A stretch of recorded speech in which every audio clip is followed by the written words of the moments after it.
Vijay consultancy 3 సంవత్సరాల నుంచి పెట్టినప్పటి నుంచి ప్రతి సంవత్సరం ఆ అబ్బాయి మీద ఏదో ఒక ఇష్యూ, ఏదో ఒక పేపర్ కటింగ్, ఏదో ఒకటి వస్తూనే ఉండగా మేము ప్రతి సంవత్సరం పోయి అందరూ కలిసి రే ఇది కాదు, ఇలా చేసుకో, ఇలా చేసుకొని ప్రతి సంవత్సరం పోయి హెచ్చరించడం జరుగుతుంది.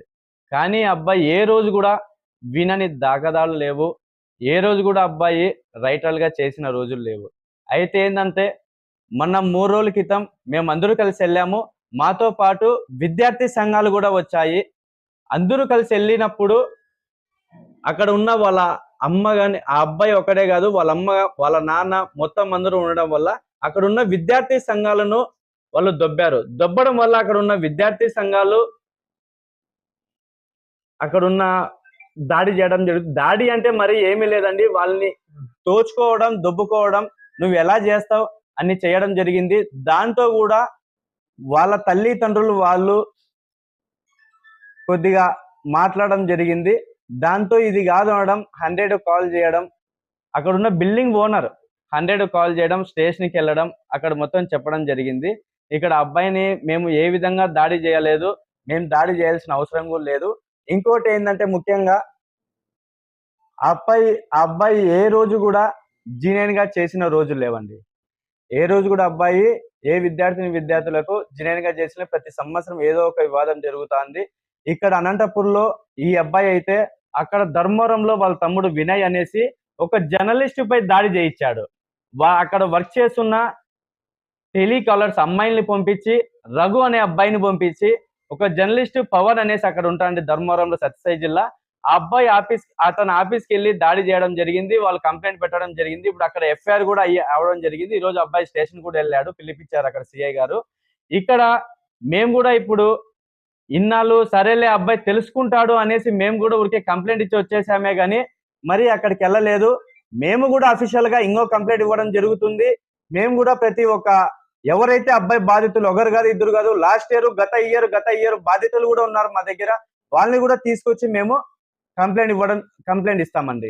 ఓకేనా? ఏదున్నా అబ్బాయి జెన్యూన్ గా ఇక్కడున్న ఈ కన్సల్టెన్సీ వ్యవస్థను ఆ అబ్బాయి వచ్చి 3 సంవత్సరాలు అయింది. మేము గత కొద్ది సంవత్సరాల నుంచి రన్ చేస్తున్నాము. ఆ అబ్బాయి వల్ల ఈ కన్సల్టెన్సీ వ్యవస్థ అనేది బ్యాడ్ నేమ్ రావడం జరుగుతుంది. ఆ వ్యవస్థని, దాన్ని ఏదున్నా ఆ అబ్బాయిపై మీడియా మిత్రులను తెలియజేయడం ఏమంటే ఆ అబ్బాయిపై ఏదున్నా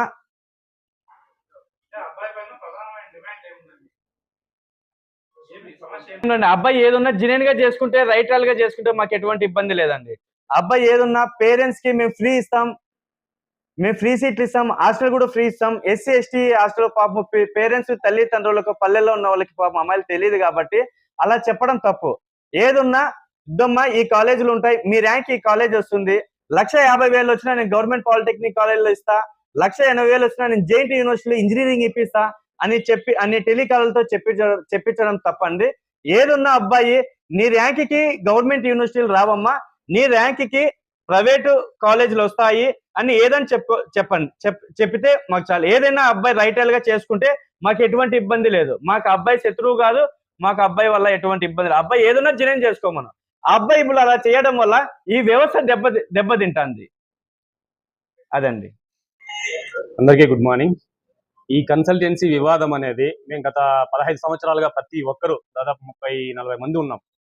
ఆ పిల్లోడు వచ్చి విజయ్ కనీసం అంటే 2 సంవత్సరాలు కాల, ప్రతి మా కోచింగ్ నుంచి 100 మంది పాస్ అయినారు. మేము గత 10 సంవత్సరాలుగా ఉన్నారు అంటారు. కనీసం వాడు ఆఫీస్ పెట్టి కూడా 2 సంవత్సరాలు కాలేదు.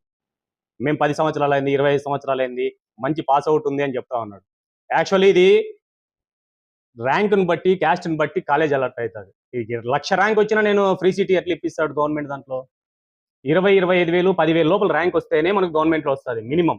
ఎస్సీ ఎస్టీ వాళ్ళకైతే 25,000 వచ్చినా వస్తుంది ర్యాంక్ గవర్నమెంట్ కాలేజీలో. అలాంటిది 1,00,000 రానిలే, నేను గవర్నమెంట్ ఇప్పిస్తాను, గవర్నమెంట్ పాలిటెక్నికల్ ప్రతి దాంట్లో ఇప్పిస్తా, ఫ్రీ హాస్టల్ చేపిస్తా, ఫ్రీ హాస్టల్ అని ప్రతిదీ కూడా ఇది డప్పు కొట్టుకొని విద్యార్థులందరినీ మోసం చేస్తా ఉన్నారు. అందుకే ప్రతిదీ ఆయన నిన్న మీడియాతో కూడా మాట్లాడుతున్నాడు, సార్ నేను ఫ్రీగా చెప్పలేదు, నేను ఎస్సీ హాస్టల్లో మైనార్టీ దాంట్లో చేపిస్తానని. ఎక్కడా అవి లేవు. ఇప్పుడు గవర్నమెంట్ మనకి పాలిటెక్నికల్కి మనకి గవర్నమెంట్ నుంచి 25,000, హాస్టల్కి 15,000 వస్తుంది. 40,000 ఒక పిల్లోనికి వస్తుంది. వాళ్ళకి సపరేట్గా హాస్టల్ అనేది ఎక్కడ ఉండదు. వీడు చేసే ప్రతిదీ మోసం చేసి చేస్తా ఉన్నాడు.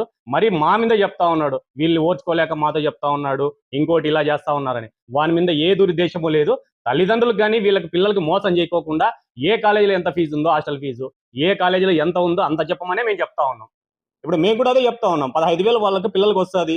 ఒక్కొక్క దాంట్లో 40,000 ఉంది, 60,000 ఉంది, 70,000 కట్టే కాలేజీలు కూడా ఉన్నాయి. ఆ ఒక్కటి నువ్వు ఎంత ఉంటే అంత చెప్పురా బాబు, అంతకు మించి నువ్వు చెప్పొద్దు, ఫ్రీ చెప్పొద్దు అనే ఉద్దేశం మాదంతే. మేము లేకపోతే వాని మీద ఇంకోటి దురుద్దేశాలు అట్లాంటివి లేవు.